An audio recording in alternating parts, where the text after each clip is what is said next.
persiapkan mulai latihan itu mulai tanggal 28 Mei. 28 Mei sampai dengan nanti masih latihan terakhir. Ya, nanti masih latihan terakhir hari ini. Karena besok sudah berangkat. Nah, pola latihan yang diberikan itu memang sebagai kita tahu anak-anak pelajar ini kan levelnya saya katakan bahwa timnas itu levelnya sudah di atas. Oke. Paling nggak kita ada 3 hari untuk perbaikan teknik-teknik dasar. Setelah itu 3 hari perbaikan teknik-teknik grouping, dan 2 hari, sisa 2 hari kemarin itu disaksikan oleh ketua umum dan manajer pembentukan tim. Ya, kita juga sparring dengan Livin Mandiri, ya. Tapi dari pelajaran-pelajaran yang diberikan memang tim ini butuh sebenarnya percaya diri. Ya, pemain-pemain ini sebenarnya potensialnya bagus. Ya, anak-anak muda ini potensialnya bagus. Yang perlu ditumbuk ini adalah percaya diri dan mental, terutama mental bertanding. Ya, mudah-mudahan nanti di Thailand mereka bisa perlahan, karena dibutuh proses ini. Ini anak-anak 16 tahun, 15 tahun butuh proses ya. Oleh karena itu memang saya katakan juga pada asisten, jangan sampai kita mendiamkan mereka. Dalam kata mereka setiap detail harus detail, setiap waktu harus detail ya. Karena membiasakan mereka untuk bisa mau mengerti, bukan bisa main volley, mengerti volley itu dengan baik ya. Nah, itu yang kita berikan mereka selama 1 minggu. Coach, ini kan di tim ada Junaida Santi, ada Gendis dan Chelsea yang kemarin dapat pengalaman di AVC senior gitu. Ya. Coach sendiri merasa beruntung nggak dapat pemain ini, jadi dia udah ada pengalaman sebelumnya gitu, malah di senior gitu. Ya, secara kualitas tim ya tapi sih beruntung. Ya, dengan adanya Gendis, dengan adanya Cesa, setelah itu Junaida Santi, terus ada lagi yang 2 dari Livin Mandiri ini, ya kan? Saya kumpulkan mereka. Ya, saya kumpulkan anak-anak yang ini. Bahwa kalian itu harus membimbing adik-adik. Karena kalian itu labelnya sudah label Proliga. Beda. Ya. Sejelek apapun kalian sudah punya label Proliga. Kalian harus bisa membimbing yang lainnya. Ya. Dari sikap, dari tutur kata, dari pergaulan, dari kebersamaan, ya, sampai dengan kekompakan di lapangan. Ya. Dan itu memang sudah dieksekusikan pada saat latihan ya. Kalau tadi ditanya beruntung, ya pasti. Yang belum beruntung itu hanya Santi belum bisa bergabung, itu aja. Kenapa dia, Pak? Boleh jelasin, Coach? Saya tahu kan, Pertamina lawan siapa di Bandung? Oh. Jadi menurut saya Santi dan Gendis ini kan sebenarnya second linernya bule, pemain asingnya Pertamina. Iya. Oke. Pertamina. Ya. Nah, kalau melihat dari Manila kemarin, Gendis kan lebih baik cadangan, Tapi Santi ini kan masukin inti. Ya, saya sih memaklumi lah. Ya, walaupun harusnya nasional itu di atas segalanya. Nasional di atas segalanya, tapi kami memaklumi. Saya katakan kepada manajer, saya katakan kepada pemain, udah jangan jadikan itu problem. Ya, saya harus siapkan dengan yang lainnya. Ya kan, harus siapkan dengan yang lainnya. Ya, kita anggap juga Pertamina butuh untuk kemenangan mungkin di Bandung nih. Ya kan, lawan Popsipo dan lawan tim lagi. Jadi itu, ya. Jadi Junaida dipastikan gak ikut apa nggak nyusul? Gitu? Nyusul. Tanggal 9. Tanggal 9 dia baru Ya, setelah dari Bandung. Oh. Coach, kalau melihat chemistry dan bonding tim nih gimana, Coach? Mereka secara kualitas skill, saya katakan kalau ada angka 1 sampai dengan 9, mereka di angka 7. Oke. Mereka sudah bisa mengerti main volley. Ya, sudah bisa mengerti, bukan hanya bisa, sudah bisa mengerti main volley. Tapi tinggal mental ya. Karena di pertandingan sesungguhnya ini kan pembuktiannya kan di pertandingan sesungguhnya nih. Ini kan, dan baru first time mereka. Baru pertama kali mereka tuh di luar negeri kan, ya kan? Nah, itu yang kita harapkan mereka proses tadi. Menumbuh perlahan. Mudah-mudahan mereka nanti dengan ini, misalnya taruhlah mereka sudah punya pengalaman, mudah-mudahan mereka bisa tampil di Proliga, ya kan? Jangan Proliga pemainnya jangan itu aja yang tampil. Harus regenerasi. Iya, harus ya. Maka dari itu tugas pelatih di sini apapun yang terkait dengan pemain junior harus memberikan kualitas, ya, kualitas dari skill yang lebih baik lagi, ya, untuk pemain-pemain muda ini. Nah, tadi saya katakan terutama kalau misalnya pemain muda ini kan mereka harus bagus di vertical jump, Oh ya. Vertikal jam. ya. Untuk power spike-nya Itu akan menyusul. Saya sampaikan pada mereka pada saat pertama kali latihan berapa vertical jump kamu? Nggak ada yang tahu. Nggak ada yang tahu berapa vertical jump kamu, nggak ada yang tahu. Seorang pemain volley itu harus tahu berapa dia punya vertical jump. Kita belum ngomong teknik ya, belum ngomong teknik. Vertical jump dulu karena itu ikonik banget itu. Ya. Saya sendiri aja di tim junior dulu harus bisa mengalahkan Pak Budi Gustamam, tahu kan? Edi Witoko, Almarhum Syobok, segala macam. Yang saya tanya berapa vertical jamnya kakak-kakak. Satu tahun saya harus melewati mereka, makanya baru bisa skill bicara. Gitu. Ya kan? Ini yang harus memang PR mereka sebenarnya. Ya, PR mereka, power mereka sudah ada, ya kan? Basic skill mereka sudah ada, walaupun quote unquote perlu pembenahan. Yes. Tapi yang penting adalah vertikal. Mas Abah, kebanyakan pemain ini secara strategi untuk mukul ya. Kadang-kadang mereka ya udah kebiasaan aja, tidak menggunakan pemikiran yang cerdas untuk arah kemana ini, kanan kiri. Nah gitu. Kira-kira gimana untuk ngajarin mereka begitu? Harus continue, ya, harus continue berkelanjutan, ya, dan terus dikasih tahu kepada mereka. Bapak, Mas, dengan Mbak, saya tanya ke mereka, adakah latihan yang saya suruh khusus untuk arah spike? Kalau belum ada target belum berhenti latihan. Tapi itu kan latihan. Iya. Bukan di pertandingan. Nah, itu dia, ya kan? Pembuktiannya belum, ya kan? Pembuktian belum, tapi latihan itu sudah ada. Saya sudah sampaikan titik-titik di mana spike itu harus ditujukan ke sini, ke 1, ke 6, sama ke 4, misalnya, gitu kan? Dan itu kita kasih kepada mereka. Ya, kita kasih pada mereka di dalam latihan bola, ya kan? Secara latihan sudah mengerti mereka, tapi itu perlu pembuktian, perlu eksekusi, lihat nanti di pertandingan sesungguhnya, ya kan? Makanya kan kadang-kadang itu tadi ada 3 patokan saya di dalam melatih untuk anak-anak ini. Pertama, mereka harus menjadi petarung, ya. Pemain putri itu harus menjadi petarung, bukan istilahnya kemayu. Saya nggak mau di lapangan kemayu, ya.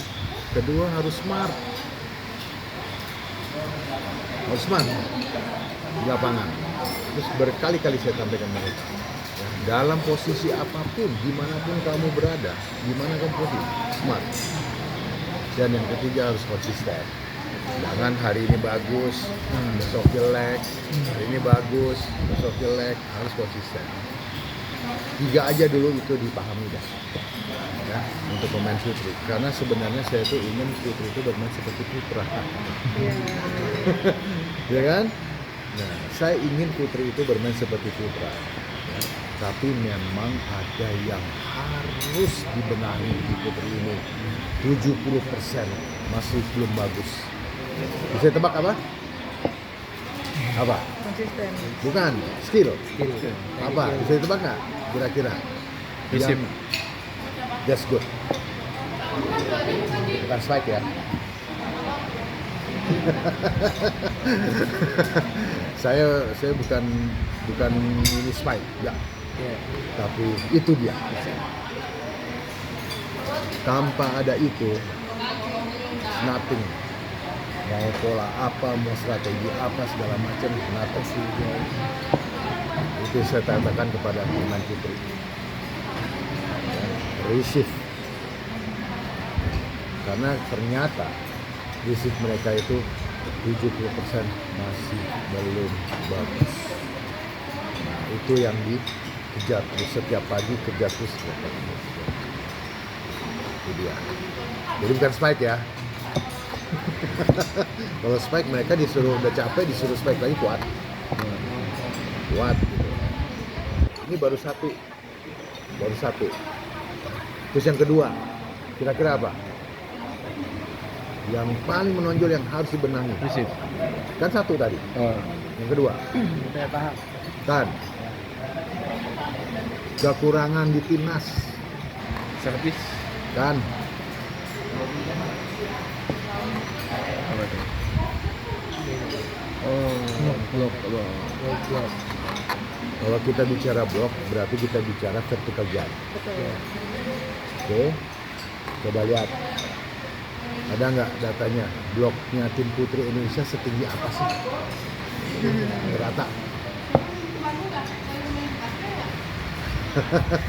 Saya nggak mau ngomong smash. Iya. Enggak, saya nggak ngomong smash. Nah, inilah PR-nya untuk tim U17 yang paling harus terus menerus diberikan. Karena kalau kita bicara blok berarti berapa vertical jump kamu. Nah, ternyata kan sekarang rata-rata segini. Karena mereka beranggapan pokoknya tangannya udah lewat dikit udah puas. Betul, gitu. Nah, itu yang harus jadi PR mereka semua. Tapi kalau dalam rekrutmen itu sebenarnya tinggi badan dulu apa tadi vertikal jamnya yang penting? Kalau kita bicara nasional, ya kalau kita bicara nasional, number one, yes, tinggi badan. Size penting tuh. Ya, itu udah harus. Minimal 17 ya 177 178 gitulah. Ya 180 sih. Iya, betul. Betul. Maksudnya banyak nggak? Ada kesulitan nggak sih? Misalnya anak-anak kita memang yang Jadi gini ya, kalau saya sih berpikiran begini. Ini pertanyaan jadi melenceng nih. Melenceng Teknis nih. nih, jadi teknis. Nih. Kuliah umum coach. sekalian ini Biar tahu.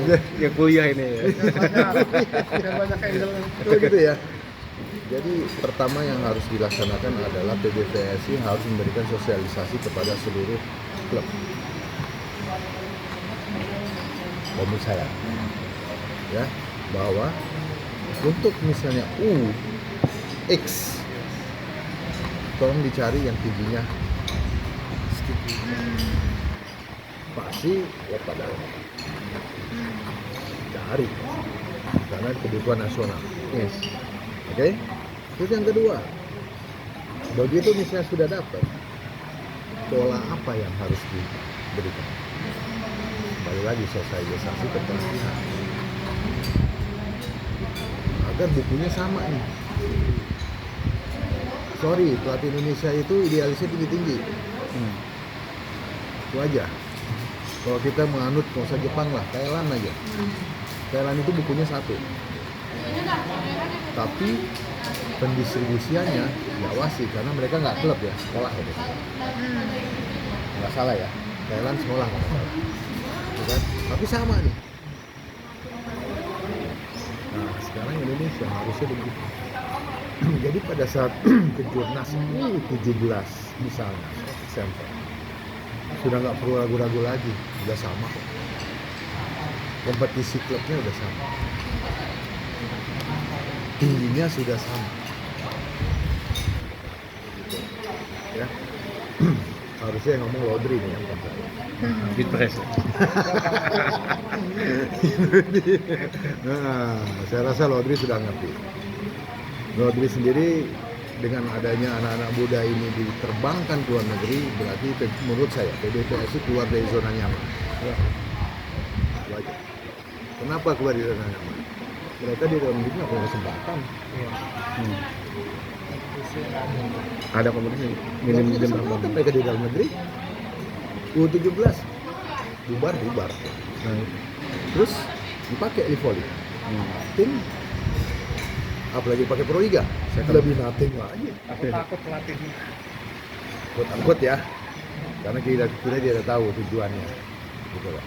Makanya saya bilang sama Lodri, good, keluar dari zona nyaman, lupakan netizen, mau bicara apa. Coach, kalau coach sendiri ini kan megang U17 coach. Mungkin kedepannya terus pegang tim ini mungkin Saya coach, serahkan pada PBVSI. karena kan biasanya bubar tim bubar juga. Nah itu yang kadang nggak sustainable, konsisten itu nggak ada. Saya hanya bisa menjawab, bukan kewenangan saya, Oke. karena itu PBVSI yang berkewenangan. Makanya dikawal jawab. Kenapa? Dikawal jawab. Oh, dikawal ya. Kamu jawab terus. Gitu. Kalau perempuan selama saya liputan, kalau badannya merasa tinggi, lompatnya cuma sejengkal. Semua perlakuannya harus sama. Yang saya lihat. Iya, yang saya lihat. kebanyakan. Oh, yang Bapak lihat. Jadi selama mereka bertanding, Ah. sayang sekali badannya udah tinggi, tapi lompatannya ya asal lewat net, ya udah. Karena- Nggak mau dia maksimal. Karena gitu. dia sudah merasa bahwa dia sudah mampu untuk mencapai titik itu. Net. Kalau nggak dipacu gitu. Terus yang kedua, dia merasa sudah yang paling tinggi untuk mencapai titik itu, gitu loh. Jadi ya sudah, itu aja. Itu yang membuat mereka nggak berkembang. Jadi badan tinggi ya udah lompatannya segitu aja. Saya sampaikan pada mereka, saya tuh ingin loh, ya, saya tuh ingin kalian itu anak-anak muda, ya. Kalau blok, saya nggak ngomong smash, saya ngomongnya receive dan block. Coach, tapi kalau orang jangkung itu ada gangguan fleksibilitas nggak sih? Misalnya beda sama yang kalau yang tingginya standar tapi dia punya vertikal jam. Ada yang tinggi, ada lemah. Ya, Secara tergantung ilmu ya, pengetahuan, itu tergantung ya. secara sport science ada Ya, tergantung ya. Makanya perlakuannya mesti berbeda-beda. Ya, kita harus bisa melihat sejarahnya. Ya, contoh misalnya gini aja, pemain putra Rudi Kawat tuh. Kalau dia masuk nasional digeber besi, hancur dia. Karena strukturnya, oke. Tapi ada yang kuat, gitu kan? Makanya tidak bisa semuanya itu dipukul rata. Ya, tidak bisa semuanya dipukul rata. Semuanya itu harus by personal. Ya, saya tuh ingin seperti ini. Saya pernah kasih tahu mereka. Saya tuh ingin seperti ini, bloknya. ketek semua. Nah, cewek tim putri itu harus seperti ini, gitu kan? Tapi ternyata Indonesia itu baru Nah, itu udah puas gitu. Tangannya gitu. Siapa PR-nya? Klub. Bukan PBVSI loh. Ya. Kalau ngelihat mereka pembinaan berarti sebenarnya lebih pada ketua. Klubnya. Kalau bicara PBVSI nasional sebenarnya tinggal maintenance fisik dan strategi. Itu. Ya. Gitu Mas.